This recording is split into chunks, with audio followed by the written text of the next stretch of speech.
Quando eu comecei a declamar, eu nem sabia que eu tinha esse dom de declamação, de declamadora. Eu estudava em Posse, no ginásio houve um projeto de eleger uma declamadora, para ser declamadora oficial. Meu professor de história me incentivava muito. Achava que eu tinha um dom, que eu falava bem.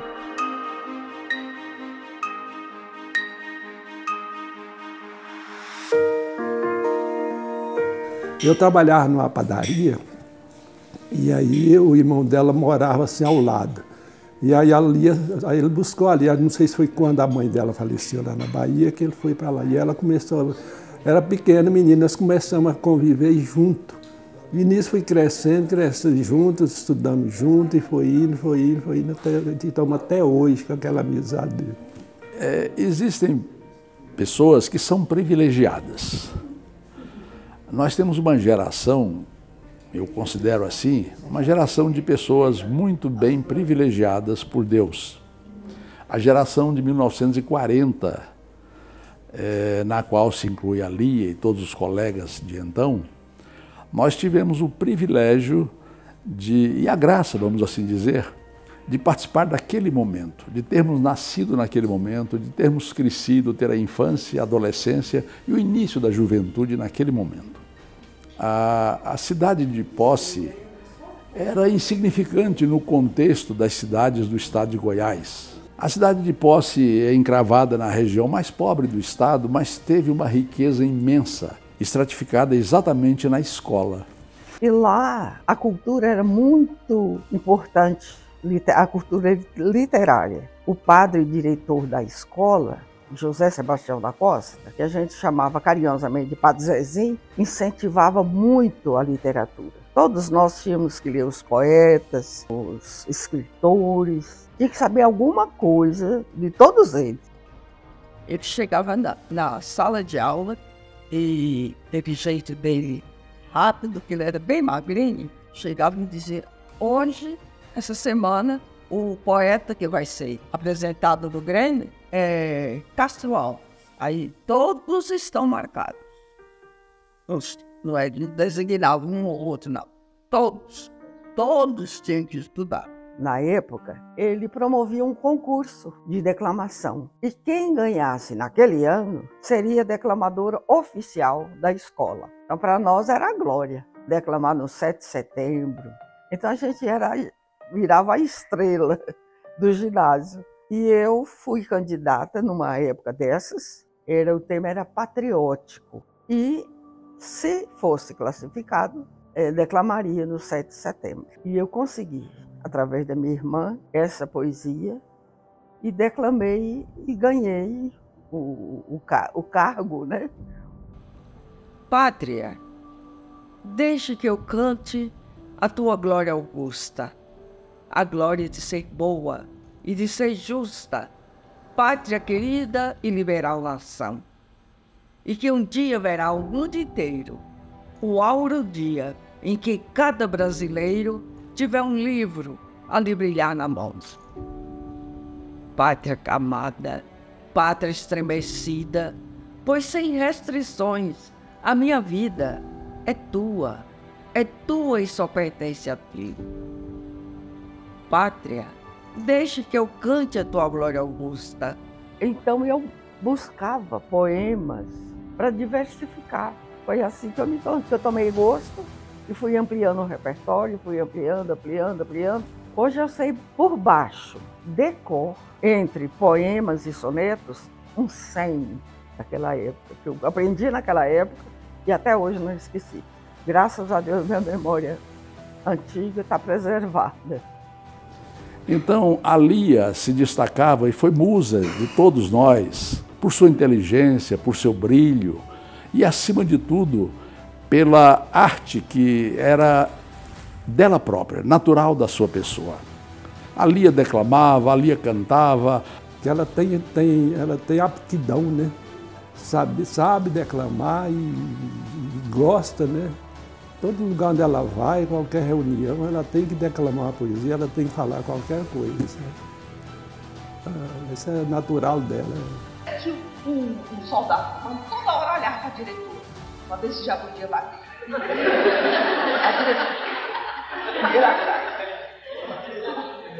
Aí, quando um dado momento, tinha que bater, né? Em dado momento, ele ficou chicoteando, mas ele afastou o pé.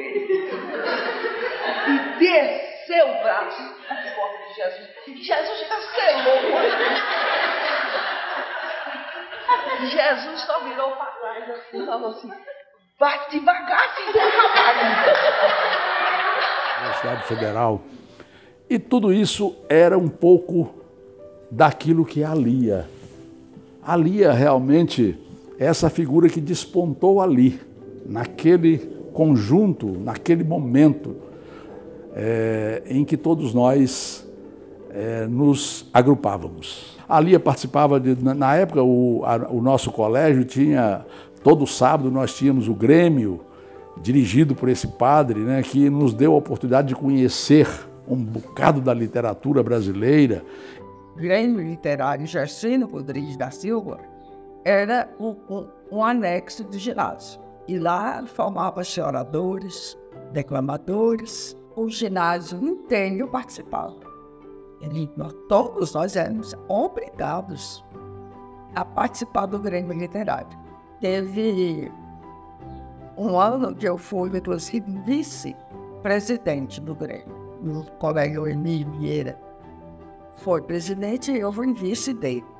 Este livro de atas do Grêmio Literário Gercino Rodrigues de Posse, que funcionava em anexo ao ginásio normal regional Dom Prudêncio de Posse, então sob a direção do saudoso Monsignor José Sebastião da Costa, na década de 1960.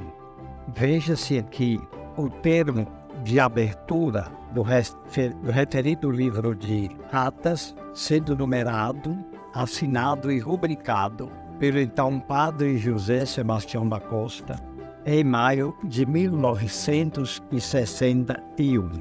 Vê-se a assinatura de Maria do Carmo Costa como vice-presidente do referido Grêmio Literário, sendo presidente Emílio Vieira das Neves.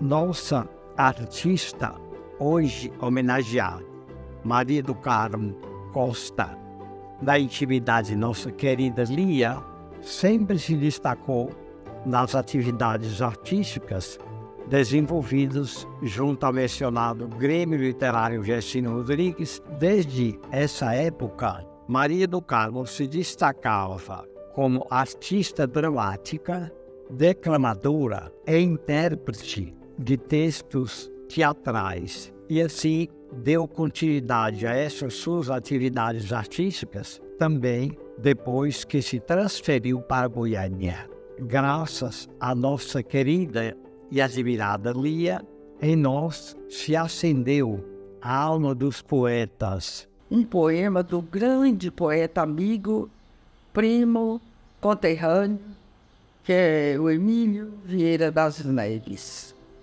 Martim. Ninguém tem pena de Martim? Ninguém. Quando ressurge o sol, a hora matinal, doirando longe as barras do horizonte, e do trono de um monte governa a amplidão.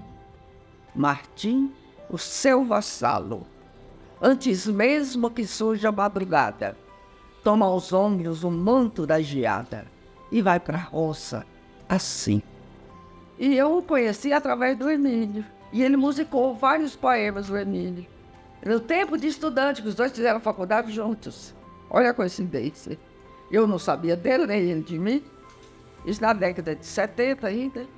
Quando o Emílio lançou o livro, um dos livros, queria resgatar aquelas músicas.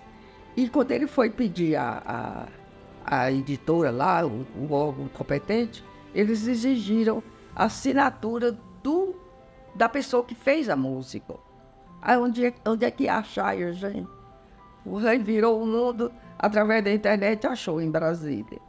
Quando em 99, então eu recebo o telefonema dele. Estou te procurando, Eugênio. Eu pela internet te localizei aí na UNB, no seu departamento, no seu telefone.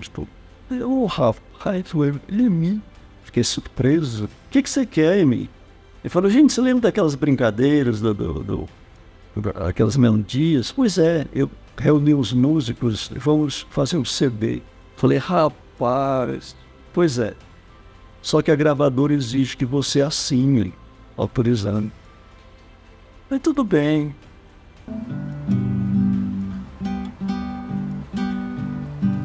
Imergi em tuas águas e lavei minha saudade. Emergi, tornei-me um anjo nos distantes espraiados. Terra e coisas eram puras e gentis as criaturas. Depois de vários poemas, onde tem esse Rio Passagem e tal, então o Emílio, em 99, já no finalzinho, já próximo de 2000, né? Ele, Eugênio, agora você precisa conhecer Poços. Isso pelo telefone aqui de Goiânia e tal, conversando comigo.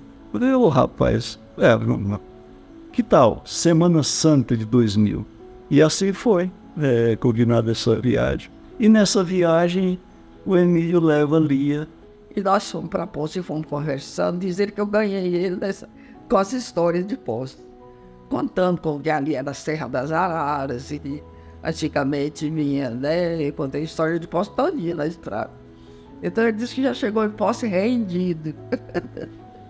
Então, assim, o meu encontro com a Lia foi um desses momentos, já depois dos 50 anos, que hoje eu relembro admirado, tanto que fomos afoitos ao voltar, quer dizer, na segunda metade, ter ainda roubos, né, de adolescentes que revivemos. Mas nesse ponto foi muito bonito.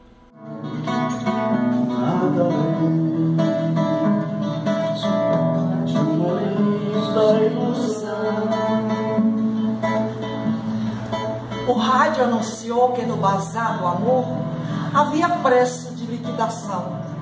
E eu acreditei no anúncio tentador. E fui correndo aproveitar a ocasião.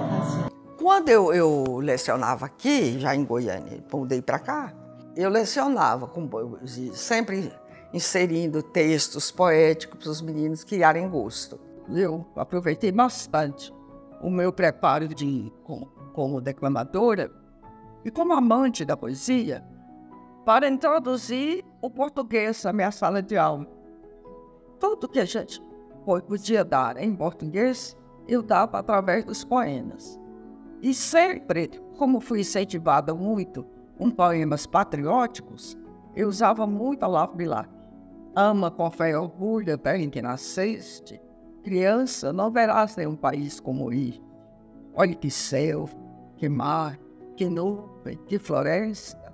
A natureza aqui, perpetuamente em festa, é o seio de mãe a transbordar carinhos. E assim por diante, né? Aí só aí quantas palavras dá para uma aula, uma semana de aula de português.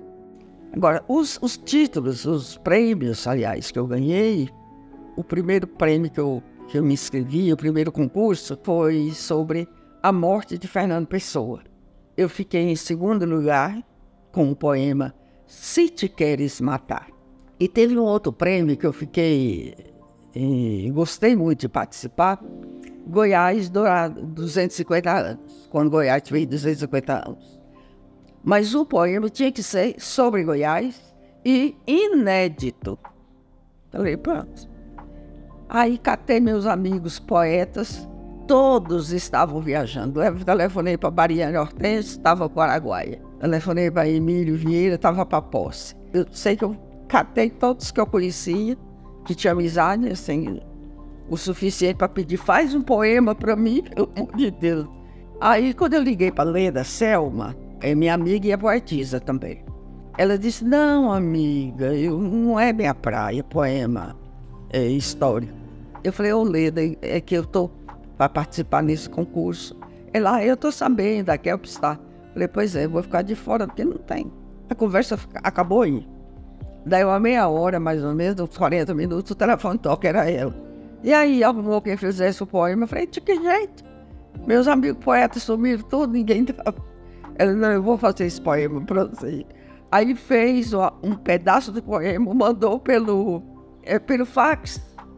E eu aqui em casa copiei e decorei um pedaço. Ela fazia o outro pedaço, eu decorava, ela fez o outro pedaço. No fim, Goiás, Dourado, Planalto, o nome do poema. E ele foi publicado no livro, a Kelps publicou todos os poemas. Fui uma das classificadas. Ela ficou feliz do poema ter sido classificado. Faz parte da história de Goiás, né?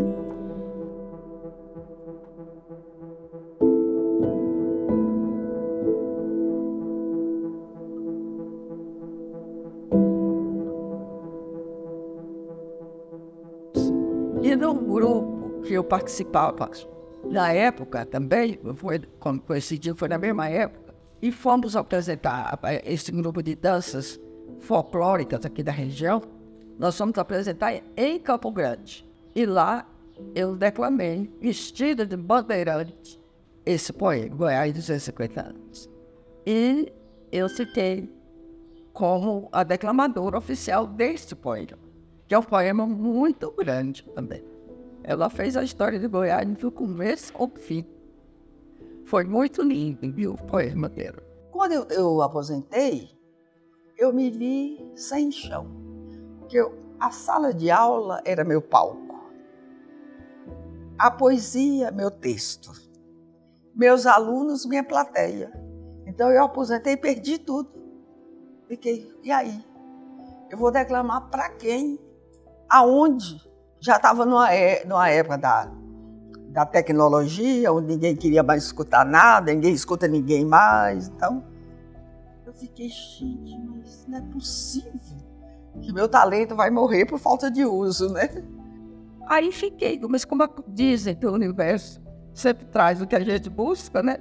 Eu fiquei sabendo, foi por acaso, se não me engano foi a Marina, através da Marina, que eu vi ela falando o texto, fiquei encantada, que tinha esse curso, Contadores de História, que era uma extensão da UFG. Para a gente, muito interessante conhecer aquela pessoa apaixonada por poesia, procurando um curso de contadores de histórias. Porque às vezes a pessoa acha que poesia não é história para contar. Mas para quem sabe utilizar a emoção como Maria do Carmo faz, toda poesia conta uma história. Quem és tu? Indagou ele em ânsia radical. Eu sou a soma do quadrado dos catetos, mas pode me chamar de hipotenusa. E de se falarem, de se olharem, descobriram que eram. O que em matemática corresponde a almas irmãs, primos entre si, e se amaram. Ela, claro que a primeira história que ela escolheu contar foi poesia, né? Era o campo em que ela se sentia totalmente imersa e à vontade. Mas sempre dizia, eu vou contar histórias igual esse povo conta mesmo, não é? A segunda foi o Chibutou. Eu pulei de um extremo para o outro, né? De um livro super literário para o Pombel. O meu nome é Zé Francisco, que minha mãe me botou. Mas pro monte de uma queda que corcunda me deixou, eu fiquei sendo o Chico Torto, como o povo me chamou. Mas, porém... E como eu já era declamadora, eu era uma contadora de história mais, assim, versátil. Porque além, eu tinha as histórias e tinha os poemas. Se alguém gostasse de poesia, tá lá uma também.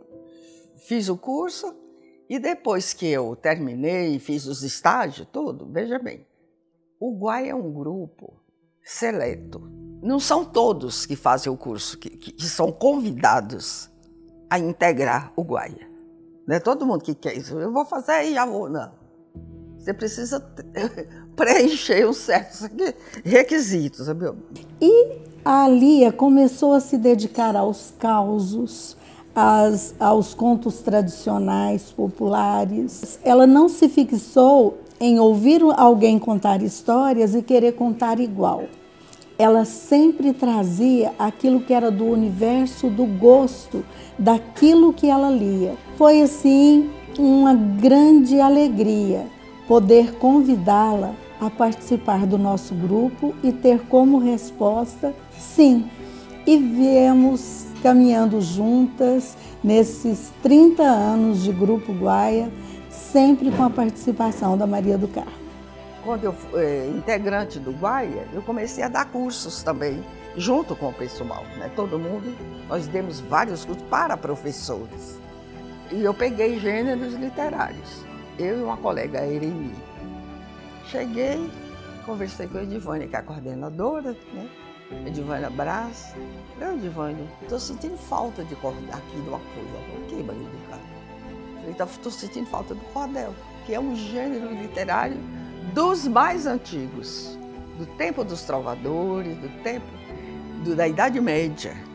Aí ela falou, Maria, quando você quiser, você pode fazer um trabalho, uma pesquisa e me traz, que eu vou inserir o cordel como um gênero, ou acrescentar.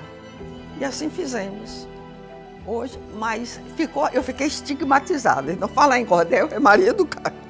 As outras falam também, mas não tem aquele gosto, né? A gente tem o gosto. Não há, ó gente, ó não, luar como este do sertão. Não há, ó gente, ó não, luar como este do sertão.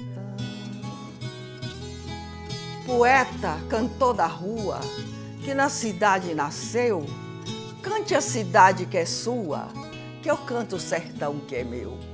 Se aí você teve estudo, aqui Deus me ensinou tudo, sem de livro precisar. Por favor, não mexa aqui, que eu também não mexo aí. Cante lá, que eu canto cá. Você teve educação, aprendeu muita ciência, mas das coisas do sertão você não tem experiência. Nunca fez uma palhoça, nunca trabalhou na roça, não pode conhecer bem, pois nessa penosa lida, só quem provou da comida sabe o gosto que ela tem. Você é muito ditoso, sabe ler, sabe escrever, pois vai matando o seu gozo, que eu vou matando o meu padecer. Enquanto aí na cidade você canta a felicidade, aqui no sertão eu enfrento a fome, a dor, a miséria, pois para ser poeta de vera precisa ter sofrimento. Veja bem que a minha vida é diferente da sua. A sua rima polida nasceu no salão da rua. A minha rima é diferente. Ela é que nem a semente que brota em riba do chão. Não tenho estudo nem arte. A minha rima faz parte das obras da criação. No entanto, eu não invejo os livros do seu colégio, onde você estudou. Pois aqui no sertão, para fazer rima completa e ser poeta de vera, não precisa professor. Basta ver no mês de maio um poema em cada galho, um verso em cada flor.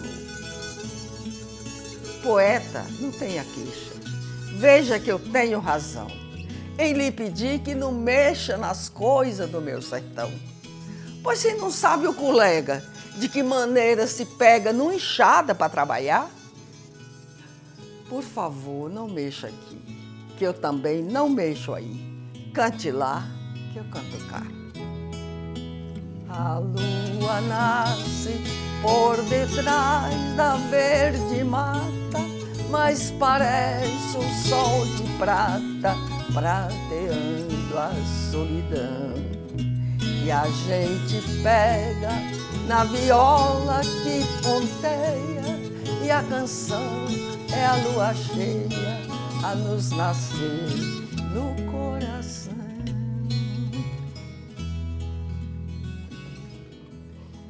Então foi aí foram esses episódios, né, que me fizeram, que me faz gostar. E até hoje está essa chama acesa, já agora dos 80 anos, setembro já faço 80 anos, essa chama acesa ainda, do gosto pela literatura, pelos contos literários. Quando eu vejo um texto, eu já penso logo em decorar para falar. Mas eu penso, para lá onde, meu Deus?